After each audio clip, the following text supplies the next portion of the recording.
The legend of the Mayhaw prophets. The legend of the Mayhaw prophets. Who were the Mayhaw prophets? Why are they so legendary? This is Grady at Twin Creek Audio, and today I'm going to attempt to answer that question. The Mayhaw Prophets were a 90s, well, I guess you would call them a grunge rock band in East Texas. I know a lot about this band because I was the guitarist in the Mayhaw Prophets. My friend Jay Anderson and I were on the phone one day, and we did what everybody did back in those days. We just decided to start a band. You know, that's what you did. I mean, I think anyway, don't you? You just like, hey man, let's start a band. Let's call our friend. Does he want to play bass? So we called our friend Brian Turnage and asked him to play bass. So the three of us began searching for a drummer.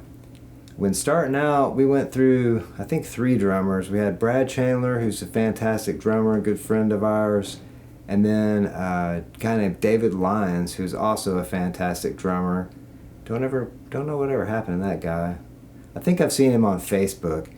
And then third, we had a guy named Mark Thompson for a little while.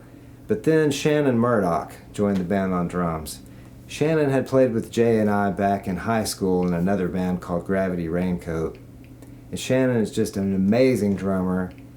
And he was also a close friend of ours, so he fit right into the band. And that was the lineup that lasted the longest with the Mayhaw Prophets.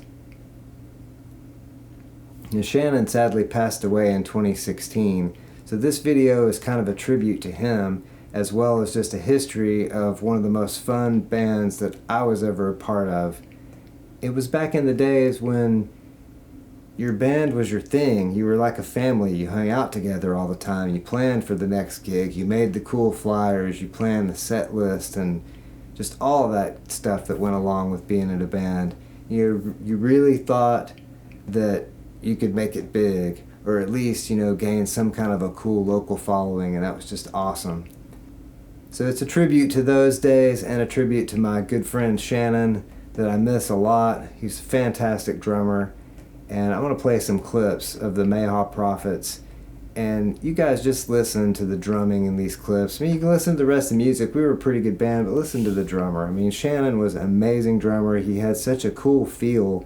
It really gave the band kind of its unique sound after he joined. We just had this rhythm section. I don't really know how to describe it. It had its own sound, and it really gave the band its own unique footprint or thumbprint or whatever kind of print. I don't know. So I've been transferring a lot of Mayhaw Prophets material from my old tape cassette vault, and this is the actual album. Was the only real full-length thing we made, and this was recorded in a farmhouse in Salem, Texas, which is in Cherokee County in East Texas.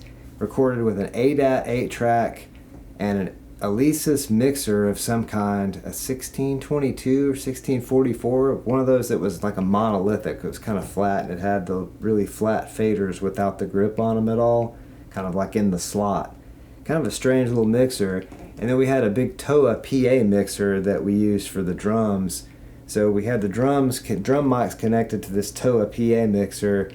The output of that connected to the Alesis mixer going to the ADAT. So we had stereo drums, bass, and then the other tracks were guitar and vocal overdubs or vocal tracks. It's hard to remember how that setup worked, but it was recorded in a farmhouse.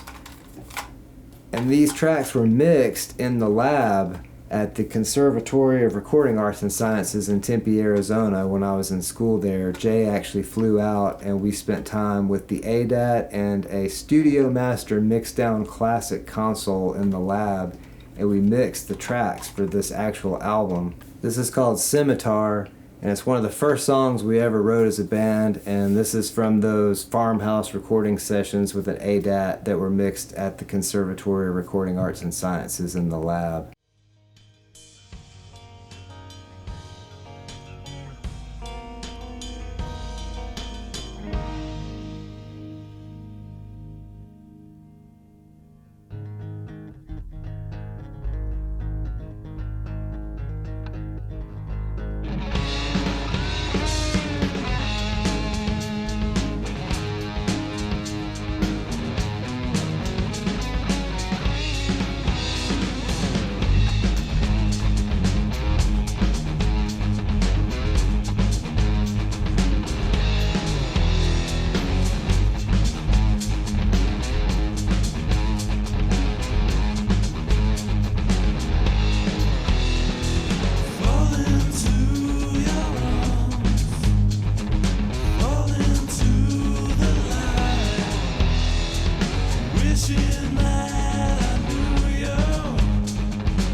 I have another clip from you from another song, also done at the farmhouse with the ADAT and mixed in the lab at the Conservatory of Recording Arts and Sciences. This is called Clue by the Mayhaw Prophets.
It's really a lot of fun to look back in history, especially at your own musical history like I've done for this video. It's really been a lot of fun to hear these older recordings that I made when I was a lot younger, and especially to hear Shannon's drumming. The Mayhaw Prophets are legendary to me because it was the band that I was in that was the most like a family in the most exciting young years of my life. I had the most fun making really cool music with this group of friends that I was really close to at the time. We're also legendary because of things like the initiation ritual where we would take the new member of the band, which was usually a drummer. The thing was is we'd take people out to BJ's Farms out on 59 south of Nacogdoches to buy Mayhaw jelly, and then we would eat toast and Mayhaw jelly. So it was a pretty legendary initiation ritual. So that's why the Mayhaw Prophets are legendary to me. So I hope you enjoyed the video. Taking a look back at some of my musical history with the legendary Mayhaw Prophets, the 90s grunge band from East Texas. Thanks for watching. Like and subscribe. Check back for future videos on the channel. And I hope you all have an excellent day, evening, night, hour, minute, second, nanosecond, whatever it is you're having. Have a good one and take care of yourselves and stay safe out there.